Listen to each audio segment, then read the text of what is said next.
Neuralink. Here's my favorite as an academic, the Boring Company. That was good.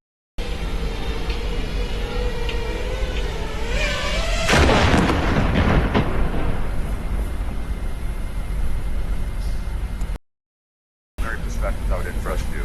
Drone swarms, electric batteries, molecular brain science, engineering, psychology, philosophy, law, Chinese language. But that's just the start. I think this one's particularly relevant because we can even cover the intense science of boxing with our world-class Department of Physical Education, just in case, you never know, some random head of state challenges you to a fight. You know, I did by far is AI and drones. So the next, well, in fact, the current war in Ukraine is very much a drone war already. It's sort of a contest between Russia and China to see who can deploy the most number of drones. Now, if there's a major power war, it's very much going to be a drone war. It's going to be drones and AI, and you know, it's a sort of.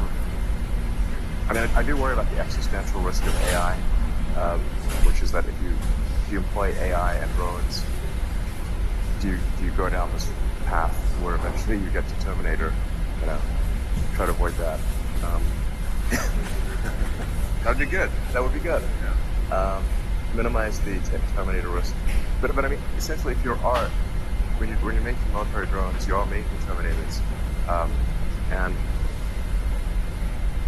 when I think you'll somewhat be forced into at least giving the drone localized AI, because the AI is far away and can't control as well as localized AI. So, what do you mean by localized AI?